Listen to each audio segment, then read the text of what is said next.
me encuentro muy honrado por estar aquí cerrando este ciclo que ha ocupado todo el curso y que se ha dedicado a la transmisión de la fe. Primero, como una cuestión puramente teológica, por parte de nuestro obispo auxiliar y, posteriormente, por parte de otros compañeros ponentes, pues en los ámbitos importantísimos de la familia, del trabajo y de las hermandades y cofradías. A mí me toca coronar este interesante ciclo con un tema muy extenso, por lo que debo pedir en primer lugar disculpas, porque es algo verdaderamente abrumador toda la información que hay al respecto de la transmisión de la fe en el arte, pero yo voy a hacer una apretada síntesis que pueda un poco ponernos en el lugar correcto para comprender bien esta serie de valores, ¿no?, de la transmisión de la fe en el arte. Lo primero que tendríamos que tener en cuenta antes de ver las imágenes que les voy a proyectar a continuación es exactamente qué es lo que significa la fe. Para ilustrar esto, pues hemos puesto una imagen perteneciente a la Hermandad de Montserrat y que está tomada esta fotografía de una exposición que realizaron en Círculo de Pasión en el año 2010. Bueno, la palabra fe, todos lo sabemos, proviene de la voz latina fides y se traduce como el conjunto de creencias que se profesan de manera personal, sin estar éstas sustentadas en pruebas, sino en la confianza otorgada individualmente. Por consiguiente, aunque cada ser humano pueda depositar su fe en personas o ideologías diversas, en el caso de los católicos, la fe, que muchas veces la escribimos con mayúsculas, supone el fruto de la práctica en la confesión regida por el Papa de Roma. Y esta práctica se basa en las enseñanzas, por supuesto, como no puede ser de otra manera, y en el ejemplo de Jesús de Nazaret, la encarnación del Verbo Divino, Dios y hombre verdadero. La fe en Él no sería, por tanto, un fin en sí mismo, sino un vehículo para alcanzar, primero, una vida plena de virtud y corrección y, posteriormente, una buena muerte que, en paz, no sea sino pórtico del descanso eterno en la gloria prometida. Como consecuencia de lo anterior, la fe, que no es para el creyente un bien innato con el que se nace, sino aprehendido y practicado en comunidad, conlleva conservar un tesoro propio que puede alcanzarse, desarrollarse y transmitirse a través de valores ideológicos, espirituales y estéticos, y aún a partir de algunos otros de muy distinto rango, signo y desigual aceptación canónica. Evidentemente, la palabra de Dios, tanto escrita como leída en religión, en comunidad, es la fuente principal que surte de contenido la práctica y consecución de la fe, sea rezada en el ámbito privado o en el público. Este medio, que es el propio y más depurado de los cristianos protestantes y anglicanos, ha sido complementado en el ámbito católico con el apoyo de la participación de las distintas tipologías artísticas: la arquitectura, el retablo, la escultura, la pintura, la orfebrería y la platería, pero también los tejidos, los bordados, la música, etc., por varias razones históricas. La primera de ellas es de índole práctica. Para llegar a más fieles, cuya etimología precisamente fidelis significa los que tienen fe, para llegar a más fieles que aquellos que puedan congregarse en un templo a la hora de ofrecerse el sacrificio eucarístico, es necesario la participación del arte. Esto tiene que ver con el orden acumulativo, no solo llegar a más fieles, sino llegar por más tiempo, de manera permanente, duradera. Y efectivamente, si en el interior de las casas o en el callejero urbano se colocan retablos cerámicos que representan imágenes de devoción, la relación con el devoto no se dará solo cuando éste se encuentre delante de las mismas imágenes, sino también cuando tenga presente o muy cerca su simulacro de culto. Aquí estamos viendo una magnífica representación de la fe por parte de Bartolomé Esteban Murillo para adornar el interior de la iglesia de Santa María la Blanca, la antigua sinagoga judía que en el siglo XVII, concretamente en los años 60, sufre una transformación barroca muy interesante y él dota con pinturas este tipo de temas. Aparece la fe y aparece rodeada de una serie de vecinos. Pero también estábamos hablando de cómo se practica la fe, rezando, sintiendo, anhelando, en la intimidad. Y para eso he puesto estas dos pinturas de la hermandad prerrafaelita que nos muestra un poco lo que era la devoción privada en el siglo XIX. Es algo que se vivía mucho más interiormente, de manera mucho más íntima, ¿no? Antes de acostarse, antes de dormir, al levantarse, al emprender un viaje, era necesario subir, digamos, la mirada hacia el cielo y rezar para que todo fuese bien. Y en cuanto al espacio que hablábamos, ¿no? Nos encontramos aquí con el interior de la Catedral de Sevilla, con la nave del crucero, que está además dispuesta así, por ejemplo, en esta instantánea, tomada en la Misa del Gallo. Se puede congregar a muchos fieles en el interior de la iglesia, pero también el arte permite que se congregue en el exterior para celebraciones religiosas, eucarísticas, canonizaciones o beatificaciones de santos que requieran mucho más espacio para acoger a más fieles, pues se dispone también por parte del arte una infraestructura nada desdeñable como esta de la Plaza de San Pedro, que gracias a la columnata de Gian Lorenzo Bernini pues permite acoger a toda la comunidad, ¿no? Y también estábamos hablando de retablos callejeros. No solamente uno practica su fe en la intimidad o solo cuando va a la iglesia, reza, comulga, se confiesa, sino también cuando va paseando por la calle a horas a veces intempestivas y se encuentra un retablo callejero que puede estar o no iluminado, antiguamente desde luego sí lo estaban, y para su tránsito, paraliza su conversación y vuelve sus ojos hacia la imagen de la Virgen o Cristo que aparezca aquí. En Sevilla, por supuesto, tenemos muchos ejemplos como este, de todos bien conocidos. Y, por supuesto, algo parecido ocurriría con las procesiones de Semana Santa o con aquellas multitudinarias procesiones que se hacen con motivo de otra serie de fiestas, ¿no? La imagen sería, en esa ocasión, la que saldría al encuentro con el creyente y no al contrario, como suele suceder en el tiempo ordinario. Como resultado de todas estas manifestaciones se logra la fidelización, la palabra que comparte precisamente raíz con fides en el practicante, es decir, el afianzamiento de una compleja doctrina que puede transmitir sus mensajes fácilmente a través del arte. Para ello, para ilustrar esto, he puesto dos instantáneas, creo que muy significativas, de los traslados del Señor del Gran Poder para la Catedral de Sevilla con motivo de la realización del Vía Crucis de las cofradías del Consejo, la primera en el año 1979, la segunda en el año 1987. Las calles llenas, en ocasiones incluso se comenta, ¿verdad?, en la prensa, y muchas personas lo vivieron, que no se podía andar con el Señor, ¿no? Bien, y lo mismo podría haber puesto en tantas otras ocasiones que ha salido extraordinariamente, como en los últimos años. Entonces, ¿cómo se transmite todo este bagaje, este tesoro de la fe a través del arte?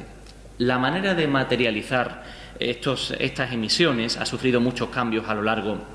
de los siglos, ya que por encima de todo la Iglesia ha perseguido sempiternamente en su vertiente de promotora artística el funcionamiento vehicular de la estética para llegar más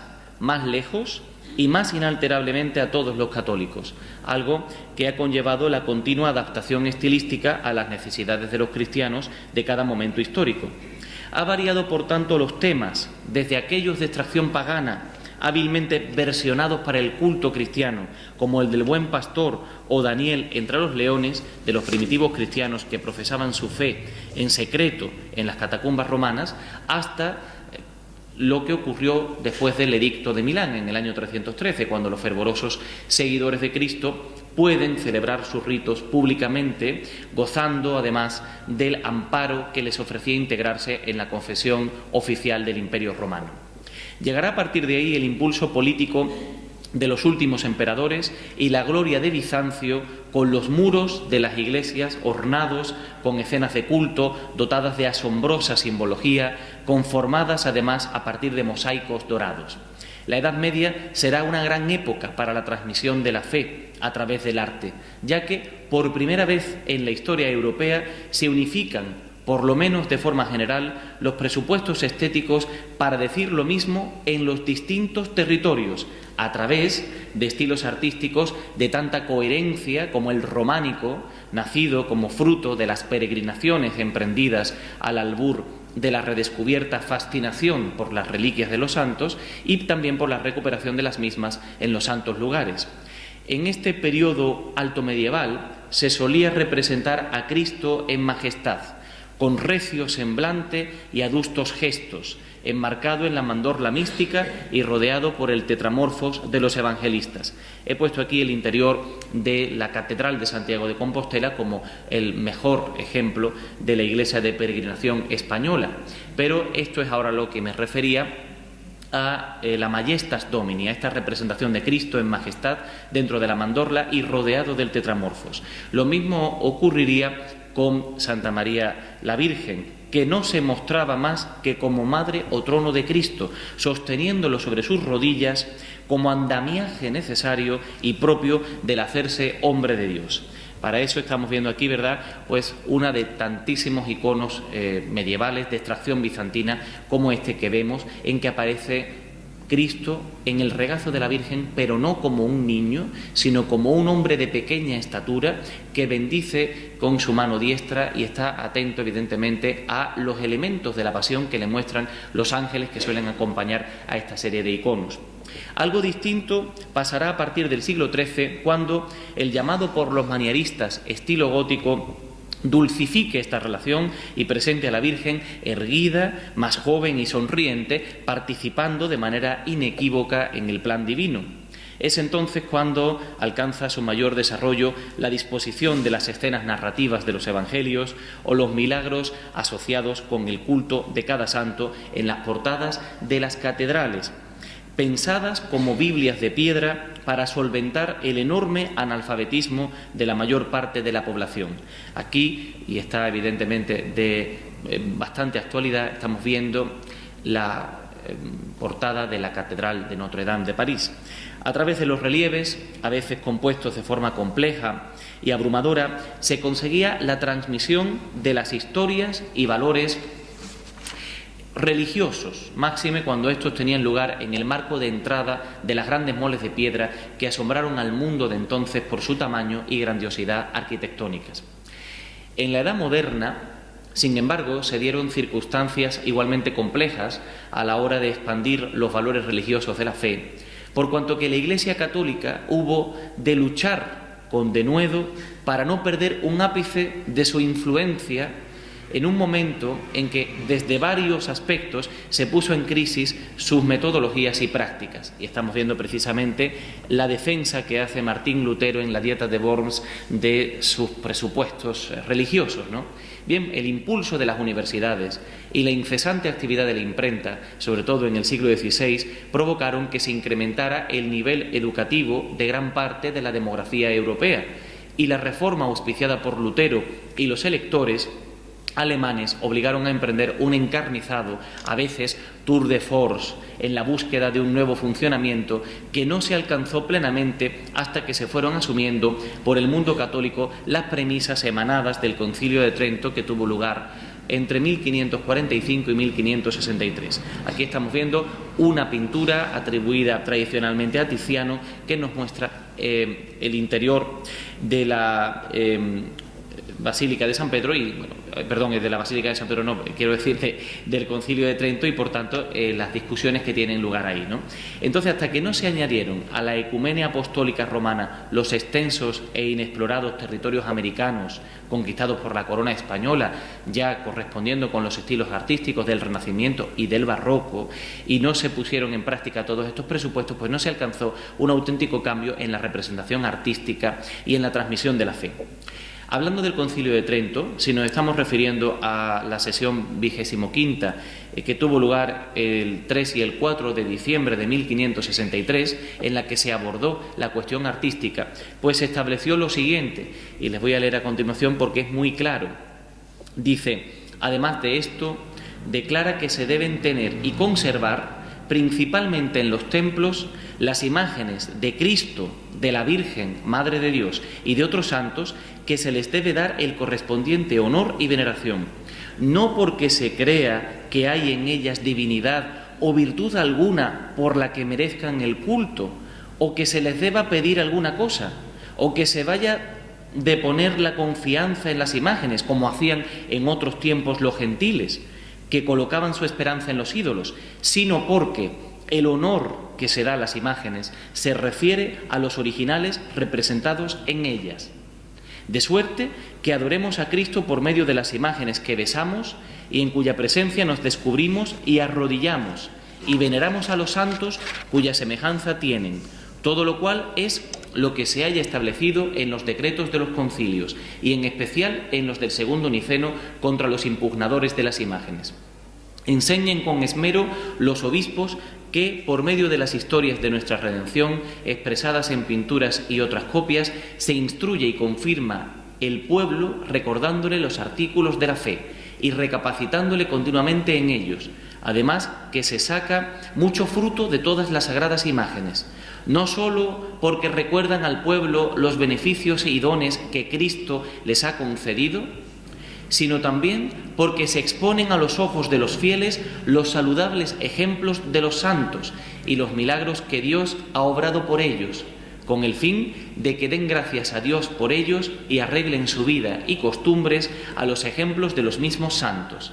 así como para que se exciten a adorar y amar a Dios y practicar la piedad. Y si alguno enseñare o sintiere lo contrario a estos decretos, sea excomulgado.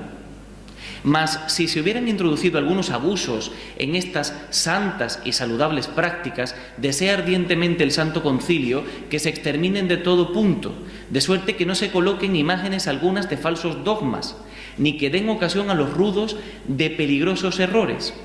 Y si aconteciere que se expresen y figuren en alguna ocasión historias y narraciones de la Sagrada Escritura, por ser éstas convenientes a la instrucción de la ignorante plebe, enséñese al pueblo que esto no es copiar la divinidad, como si fuera posible que se viese ésta con ojos corporales o pudiese expresarse con colores o figuras. Destiérrese absolutamente toda superstición en la invocación de los santos, en la veneración de las reliquias y en el sagrado uso de las imágenes. Ahuyéntese toda ganancia sórdida, evítese en fin toda torpeza, de manera que no se pinten ni adornen las imágenes con hermosura escandalosa, ni abusen tampoco los hombres de las fiestas de los santos, ni de la visita de las reliquias, para tener convitonas ni embriagueces, como si el lujo y lascivia fuese el culto con que deban celebrar los días de fiesta en honor de los santos. Finalmente, pongan los obispos tanto cuidado y diligencia en este punto que nada se vea desordenado o puesto fuera de su lugar y tumultuariamente nada profano y nada deshonesto, pues es tan propia de la casa de Dios la santidad. Y para que se cumplan con mayor exactitud estas determinaciones, establece el Santo Concilio que a nadie sea lícito poner ni procurar se ponga ninguna imagen desusada y nueva en lugar ninguno, ni iglesia, aunque sea de cualquier modo exenta, a no tener la aprobación del obispo. Es decir, que el Concilio de Trento ya en el siglo XVI es verdaderamente taxativo con todas estas cuestiones del culto a las imágenes y de la utilización del arte para la transmisión de la fe. Por todo ello, los mensajes que la Contrarreforma validó por entonces resultaban inequívocos. Era necesario, alcanzado el nivel de aceptación cristiana de entonces, que la Iglesia manifestara de manera auténticamente militante y evangelizadora su vocación salvífica, sembrando la fe en aquellos, sobre todo, que no tenían nada por lo que rezar o creer, es decir, en los menesterosos, los enfermos y moribundos, los desgraciados, o incluso los descendientes de aquellos que no habían abrazado la fe y por tanto no la habían podido transmitir a sus hijos. En todo ello debía jugar un papel crucial no sólo la palabra emitida por los ministros, fundamental para la conversión y el auxilio espiritual, sino también las imágenes, pensadas como representaciones dramatúrgicas del hacerse hombre de Cristo en la tierra, de la Virgen, los santos y por ende también de los profetas y referentes del Antiguo Testamento, pensados ahora como cadena de precursores que prepararon el camino para la venida de Cristo, pero que fueron ignorados entonces y son ahora comprendidos. Estamos viendo una serie de reyes y profetas de Zurbarán. La proliferación de imágenes que, por consiguiente, se dio por entonces ha sido incardinada en la cultura hispánica desde antaño hasta hoy, y aunque en épocas en que la religión en general y la fe en particular se tambalearon al colisionar con las ideologías totalitarias nacidas en el siglo XIX y desarrolladas en el siglo XX, aminorando su funcionamiento o cobrando un nuevo sentido, ha seguido vigente, sobre todo en latitudes meridionales como la nuestra. Ese mensaje de la Iglesia para vivir la fe a través del arte se actualizó durante el Concilio Vaticano II, sobre todo a partir de una carta de Pablo VI destinada a los artistas en el año 1965, que es hermosísima y dice así: si sois amigos del arte verdadero, sois nuestros amigos. La Iglesia está aliada desde hace tiempo con vosotros. Vosotros habéis construido y dorado sus templos, celebrado sus dogmas, enriquecido su liturgia. Vosotros, los artistas, habéis ayudado a traducir su divino mensaje en la lengua de las formas y las figuras, convirtiendo en visible el mundo invisible. Hoy como ayer, la Iglesia os necesita y se vuelve hacia vosotros. Ella os dice por nuestra voz: no permitáis que se rompa una alianza fecunda entre todos. No rehuséis poner vuestro talento al servicio de la verdad divina. No cerréis vuestro espíritu al soplo del Espíritu Santo. Este mundo en que vivimos tiene necesidad de la belleza para no caer en la desesperanza. La belleza, como la verdad, es quien pone alegría en el corazón de los hombres. Es el fruto precioso que resiste la usura del tiempo, que une las generaciones y las hace comunicarse en la admiración. Y todo ello por vuestras manos. Si las directrices del Concilio de Trento sirvieron para dotar estéticamente a la Iglesia de modelos artísticos con los que propagar la fe, recuperando preponderancia en Europa y abriéndose a nuevos horizontes en América, las del Concilio Vaticano II, que tienen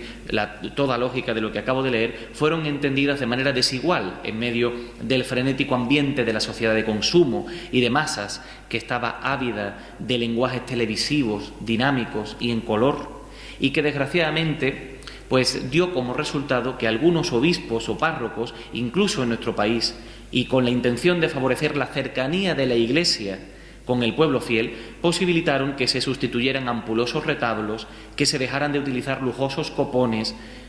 que se redujeran drásticamente las arquitecturas, el ajuar litúrgico o los montajes efímeros para las celebraciones de los cultos. En cualquier caso, la eliminación del latín o decir la misa de cara al pueblo en vez de hacia el altar, hacia el retablo, no son frutos del concilio, como muy bien ha recordado el cardenal Walter Brandmüller, pero sí son consecuencia de una determinada manera de asumir los frutos del mismo. Particularmente soy más partidario de la vigencia de la bellísima carta que dirige San Juan Pablo II a los artistas en 1999. Antes Pepe Roda estuvo leyendo la de 1981, la del 99, precisamente coincidiendo con la celebración de estos cultos extraordinarios de la Hermandad de los Estudiantes en la Iglesia de la Anunciación, pues es también una carta que aporta bastante y en la que equipara a los artistas con la imagen del Dios creador del Génesis y, por tanto, los coloca como instrumentos eficaces y nobilísimos para la propagación de la fe. Entre otras palabras, les dice: para transmitir la fe y el mensaje de Cristo, que Cristo ha confiado, la Iglesia tiene necesidad del arte. En efecto, debe hacer perceptible, más aún fascinante en lo posible, el mundo del espíritu, de lo invisible, de Dios. Debe, por tanto, acuñar en fórmulas significativas lo que en sí mismo es inefable, lo que no puede ser explicado. Debe, por tanto, acuñar en fórmulas significativas lo inefable. Ahora bien, el arte posee esa capacidad peculiar de reflejar uno u otro aspecto del mensaje, traduciéndole en colores, formas o sonidos que ayudan a la intuición de quien contempla o escucha. Todo esto sin privar al mensaje mismo de su valor trascendente y de su halo de misterio. La Iglesia necesita, en particular, de aquellos que sepan realizar todo esto en el ámbito literario y figurativo. sirviéndose de las infinitas posibilidades de las imágenes y de sus connotaciones simbólicas. Cristo mismo ha utilizado abundantemente las imágenes en su predicación, como metáforas, como parábolas, en plena coherencia con la decisión de ser Él mismo, en la encarnación, icono del Dios invisible. La Iglesia necesita también de los músicos. ¿Cuántas piezas sacras han compuesto a lo largo de los siglos personas profundamente imbuidas del sentido del misterio? Innumerables creyentes han alimentado su fe con las melodías surgidas del corazón de otros creyentes, que han pasado a formar parte de la liturgia o que al menos son de gran ayuda para el decoro de su celebración. En el canto, la fe se expresa como exuberancia de alegría, de amor, de confiada espera en la intervención salvífica de Dios. La Iglesia tiene necesidad de arquitectos, porque requiere de lugares para reunir al pueblo cristiano y celebrar los misterios de la salvación. Tras las terribles destrucciones de la última guerra mundial y la expansión de las metrópolis, muchos arquitectos de la nueva generación se han fraguado teniendo en cuenta las exigencias del culto cristiano, confirmando así la capacidad de inspiración que el tema religioso posee, incluso por lo que se refiere a los criterios arquitectónicos de nuestro tiempo. En efecto, no pocas veces se han construido templos que son a la vez lugares de oración y auténticas obras de arte. Aquí acaba Juan Pablo II y, bueno, en definitiva lo que subyace como mensaje último en esta carta es que los artistas son buscadores de la belleza y que la belleza, aquí como sustitutivo de la fe, salva las almas de los fieles cristianos. Haciendo un repaso de todo esto, podríamos preguntarnos, ¿existe un arte puramente cristiano? Como, por ejemplo, se llama la asignatura, ¿verdad?, de arte cristiano medieval, que separa la otra esfera no cristiana que se da en ese mismo momento en la Edad Media, la de hispano-musulmán. Bien, pues el arte europeo es cierto que no se entiende sin el influjo del cristianismo y solamente bastaría recordar los debates que tuvieron lugar en la Comisión Europea en torno al año 2001, 2002, antes del año 2005, cuando iba a aprobarse la Carta o Constitución Europea que iba a establecer en su preámbulo que Europa era producto, resultado, fruto del humanismo cristiano, ¿no? Finalmente todo eso quedó en agua de borrajas, pero verdaderamente sí se puede considerar que hay un arte puramente cristiano. Si hacemos un rápido repaso y primero vemos arquitectura, es sintomático lo que sucedió en el albor mismo de la arquitectura sacra, cuando los cristianos de Roma asumieron como base de su construcción, como la base de la construcción de sus iglesias, no el panteón romano de planta circular y espíritu estático, que era quizá la obra más representativa de la antigüedad que quedaba en Roma en pie, intacta, y que se había además convertido al culto cristiano, sino, por contra, los salones nobles llamados basílicas, y los transformaron de modo que prevaleciera la directriz horizontal, que orienta la vista de los creyentes hacia el altar del sacrificio y les hace vivir dinámicamente su espíritu de peregrinos que marchan hacia la verdadera patria. Entremos en la iglesia paleocristiana de Santa Sabina en Roma y qué sentido podemos ver que tienen las dos filas de columnas que flanquean la nave. Por tratarse de una obra de arte es necesario descubrir los distintos modos de realidad que le integran. A primera vista parece que esas columnas tienen la función de sostener las cargas del techo,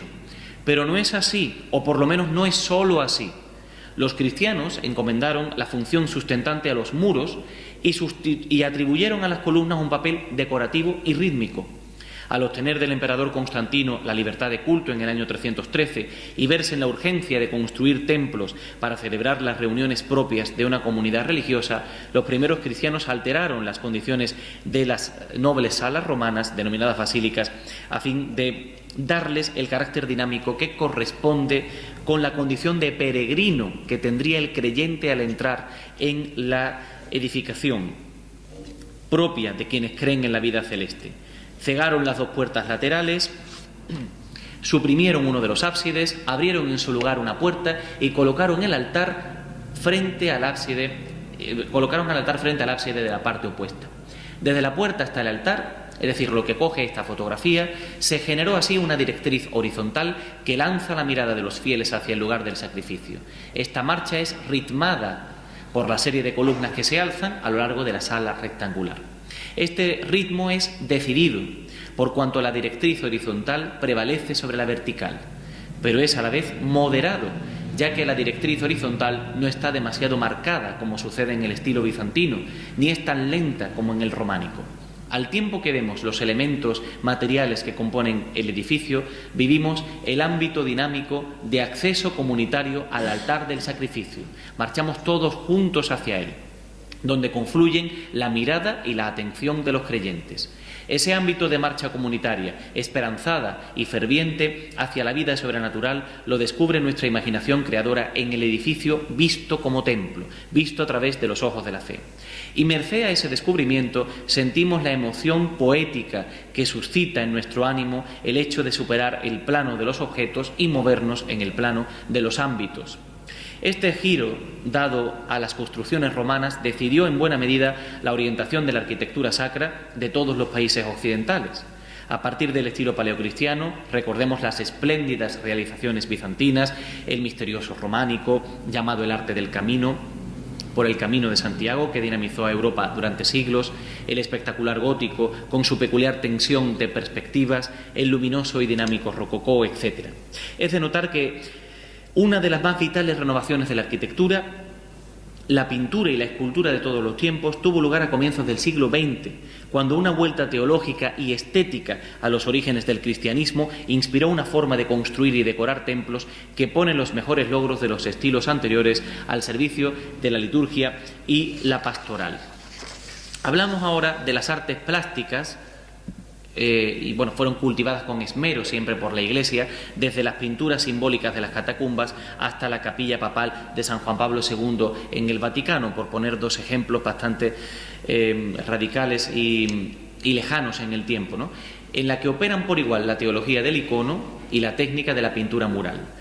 La labor mecenística de la Iglesia a lo largo de la historia del arte occidental jugó un papel decisivo en el desarrollo de la arquitectura y las artes plásticas. Por otra parte, la colaboración de los religiosos y las diócesis en la conservación de los grandes monumentos y obras artísticas es impagable.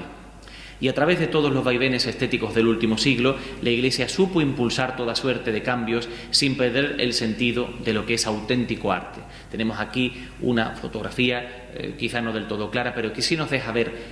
casi al completo el interior de la Capilla Sixtina, donde se toman decisiones muy importantes y en las que influye el arte en cada una de esas ocasiones, ¿no? El juicio final de Miguel Ángel, pero también el techo, que es de unos 20 años anterior, y después las otras pinturas de pintores anteriores. Todo eso funciona, confluye y opera para la función religiosa que eso tiene. Y lo he puesto como solo un ejemplo, quizá el mejor de todos los de pintura mural.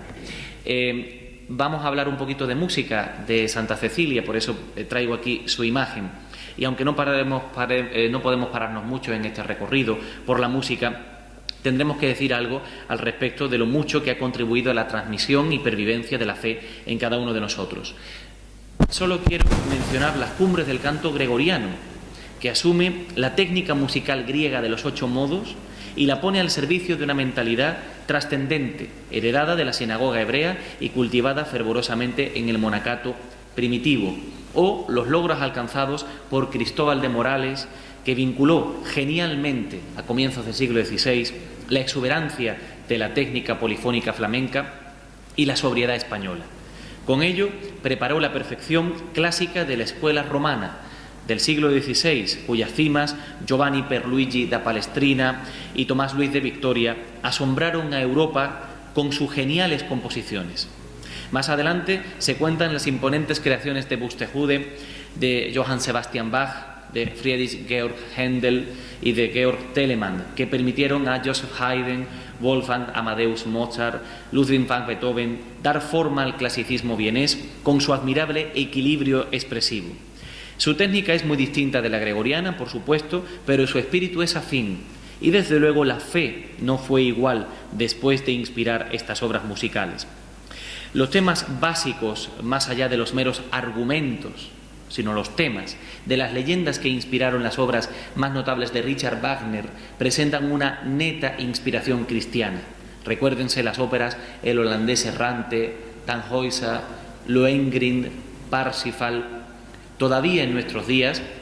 a pesar del creciente proceso secularizador, las obras más significativas de muchos compositores son precisamente las que tienen carácter religioso.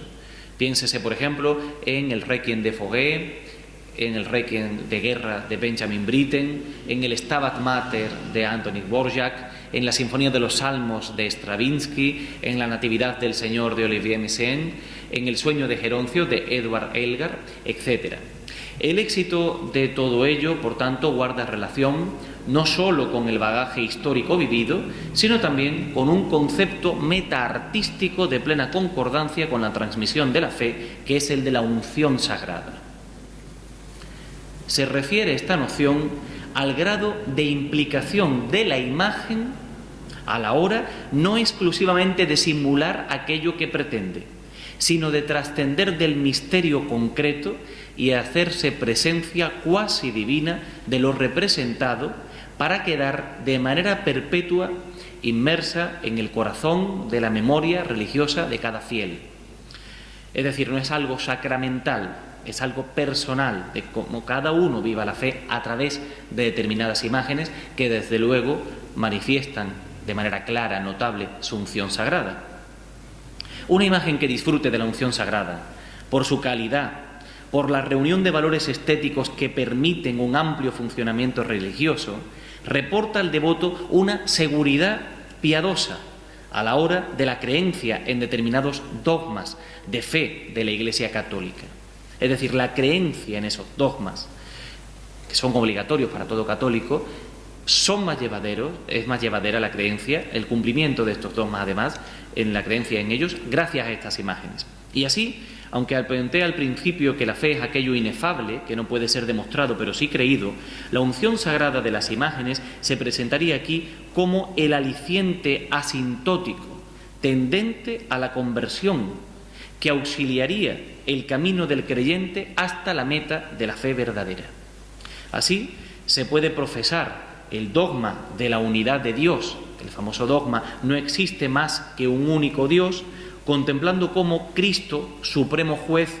imparte su justicia divina en la cúspide del testero de la Capilla Sixtina, gracias, en esta ocasión, a Miguel Ángel Buonarroti, que realizó esta pintura en torno al año 1541. De la misma manera, a los católicos les puede resultar más fácil pensar en la Santísima Trinidad al verla representada, Dios Padre, Hijo y Espíritu Santo, de la mano de Diego Velázquez, que por cierto, hoy hace 420 años que se bautizó, que se cristianizó, que se cristianó, que se decía antiguamente, en la parroquia de San Pedro de Sevilla, en, por ejemplo, este fabuloso lienzo de la coronación de la Virgen que se encuentra en Madrid, en el Museo Nacional del Prado, y que él realizó en el año 1644. O el dogma de la resurrección, el que Cristo resucitase al tercer día después de morir en la cruz, se aprecia con mirada piadosa si uno contempla la resurrección de Cristo del Greco, que también se encuentra en Madrid, en el Museo del Prado, y que el Greco realizó en el año 1600. Incluso algo relativamente difícil para muchos católicos, como es la infalibilidad del Papa, pues se puede creer en ella como dogma de fe, contemplando el duro retrato de Inocencio X de Velázquez, que se encuentra en Roma, en la Galería Doria Pamphilj, y que el genio sevillano realizó en el transcurso de su segundo viaje a Italia en el año 1650. ¿Y qué decir acerca del dogma de la Inmaculada Concepción de la Santísima Virgen María, a cuya creencia ayudan el candor, la gracia, la belleza y la pureza que nos muestran cualquiera de las Inmaculadas de Zurbarán, que he colocado en medio, que está en la Catedral de Sevilla, de Montañés, la famosa Cieguecita, también en nuestra catedral, o de la Inmaculada de Murillo, que se encuentra en el Museo del Prado. La unción sagrada de las imágenes, que provoca en nosotros la compasión, la relación, la seguridad, la salvación, incluso la alegría, supone incluso hoy el mejor bálsamo para creer y practicar la fe y poder transmitirla de manera llevadera, de manera fácil a nuestro prójimo o a nuestros descendientes.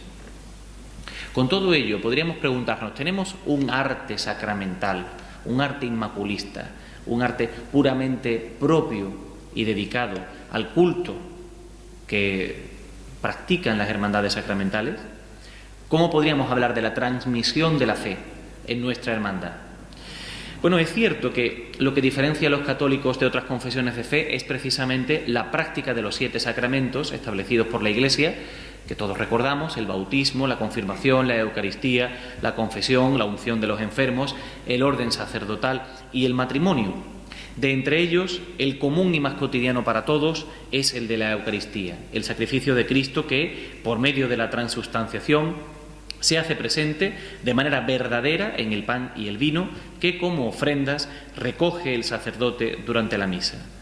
Para el culto a este misterio se crearon desde muy antiguo las hermandades sacramentales, como la nuestra, que hunde sus inicios nada menos que en el siglo XVI,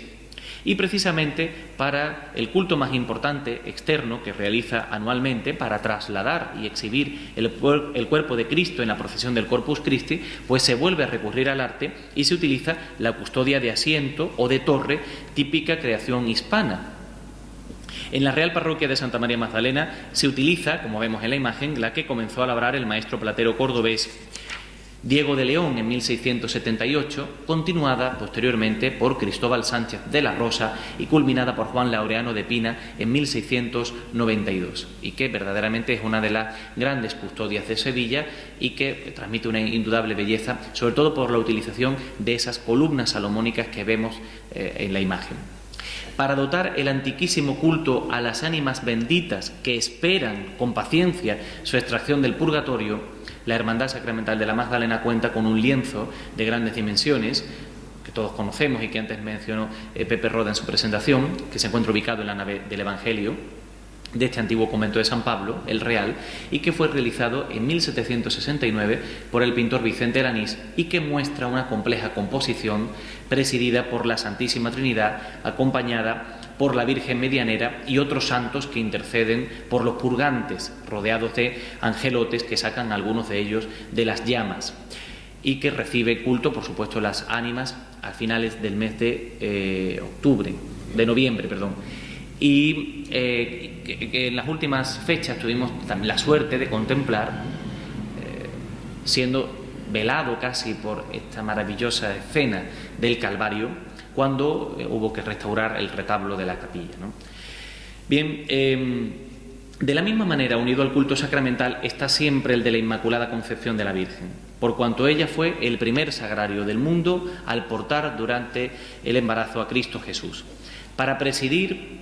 en la mesa de juntas y otros actos de la hermandad se utiliza esta bellísima Inmaculada donada por el capitán Miguel Beltrán de Benavides en 1677, traída, según su propio testimonio, de Nueva España. Bien, con custodias, bordados y otras piezas de orfebrería y platería, lienzos o esculturas como los que atesora la Hermandad Sacramental de la Real Parroquia de Santa María Magdalena, funciona mejor la transmisión de la fe. Un tesoro que sustrae a hermanos y devotos del dolor, la soledad, la muerte o la desdicha. A lo largo de la historia del arte han convivido o sucedido mecanismos distintos para alcanzarla y vivirla en plenitud. Pero en el caso de Sevilla, y más concretamente de nuestra comunidad parroquial, gozamos de la más certera presencia que necesita la fe, la de Jesús sacramentado, hecho carne y sangre en la Eucaristía, sin olvidar nunca el papel que ocuparon en la transmisión de esta creencia los fieles difuntos y el áulico ejemplo de la bienaventurada siempre Virgen María Inmaculada. Sin duda, supone un privilegio ser un católico que vive en la fe, sobre todo si su transmisión depende, en algunos casos, de la apoyatura del arte para conseguirla, ya que, además de la riqueza espiritual, se disfruta del goce estético que éste siempre procura. Pues hasta aquí, nada más. Muchísimas gracias por su atención.